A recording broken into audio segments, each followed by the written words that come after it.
Sunday come, I got hungry. I'd been fasting a little, and I wanted to go across the street to another and order a little road there by a corner, and there's just a regular common American place there to eat. Had a little place at a cafe, open all night. When I walked in there on that Sunday, about 2 o'clock in the afternoon, before going down to preach that afternoon, I was so gotten I didn't know what to do. I walked in, and the first thing I noticed was a young lady about 16, 18 years old, some papa's darling, some mother's darling, standing back there with a boy with her hands around her hips. A bunch of teenagers sitting at the counter. I heard a slot machine, and looked over here, and there was a policeman standing there with his arm around a woman up around here, her waistline, playing a slot machine.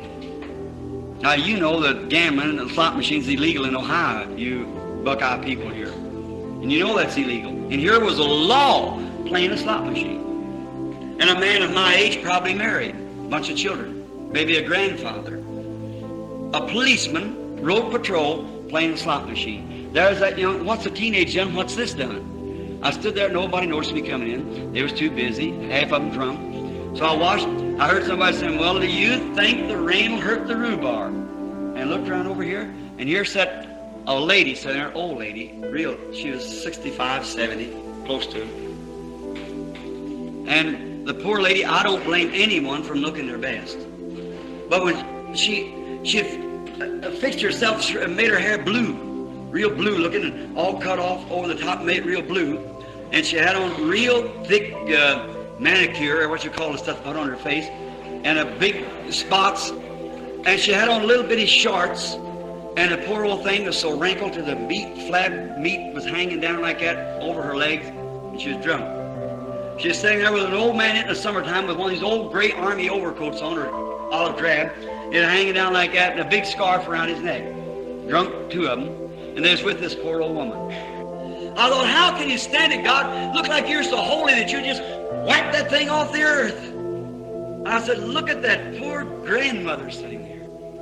Look at that young girl back there, and here's a woman standing here probably 25 years old, and that police with his arms around her waist, playing a slot machine, and there's the law of the nations gone. There's the motherhood gone. Here's the elder gone, and there's the young girl sitting back there, and she's gone. Look at the boys, when they ought to be in church or somewhere. And I said, oh God, what can I do? And here I am in this city crying with all my heart. And they Lord walk as if they were. I thought, well, God, well, then a thought come, if I haven't called them, how can they come?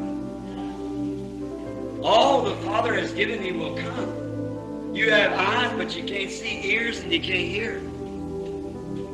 I thought, well, if the president would come to town instead of the revival, everybody'd come out. Oh, sure, that's worldly.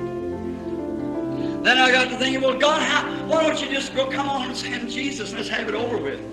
Why don't you just go and have it all over with and let it go? Then I began to see something moving in front of me. It looked like a little whirl going around like this. I kept watching, and I saw a whirl turning around and around. And I watched it, and where it was spraying something off.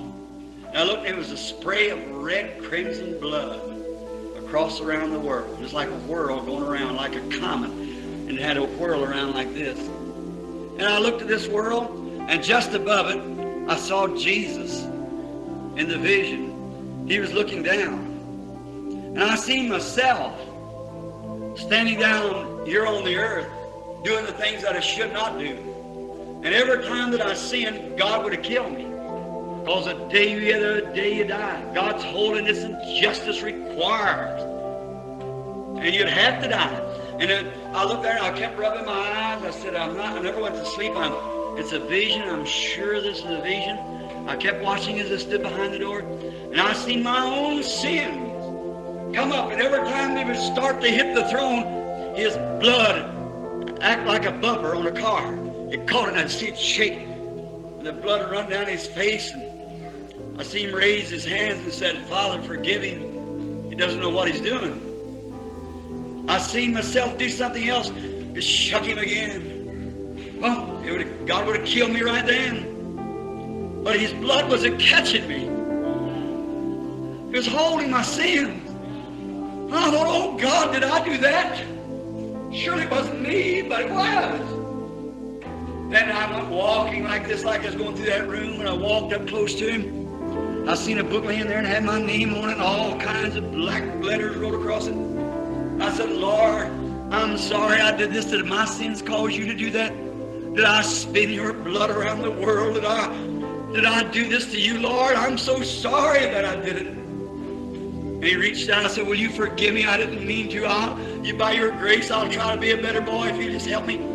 He took his hand and patted his side, took his finger and wrote pardon on my book, threw it over behind him. The sea of forgetfulness. I watched it a little bit. And he said, now I forgive you, but you want to condemn her. He said, you're forgiven, but what about her? You want to blow her up. You didn't want her to live.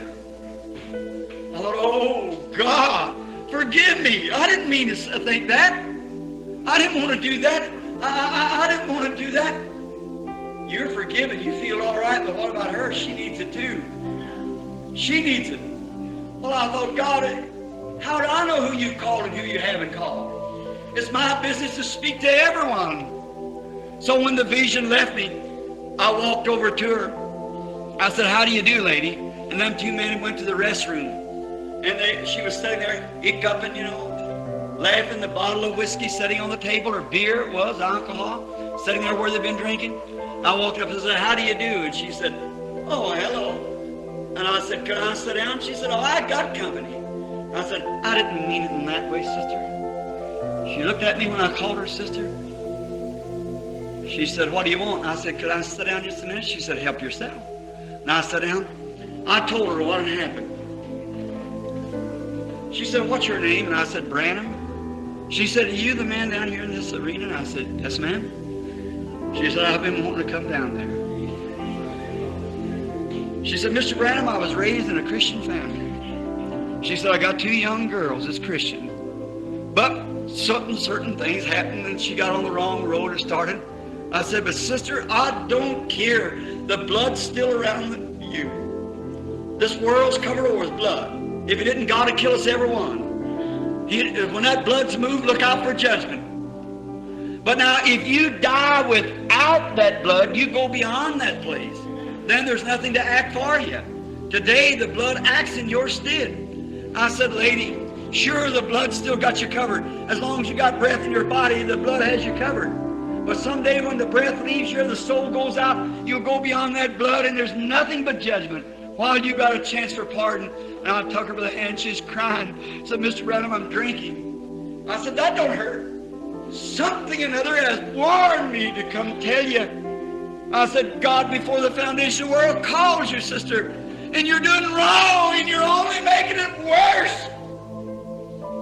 She said, do you think he would have me? I said, absolutely he'd have you. There on her knees, we got down in the middle of that floor.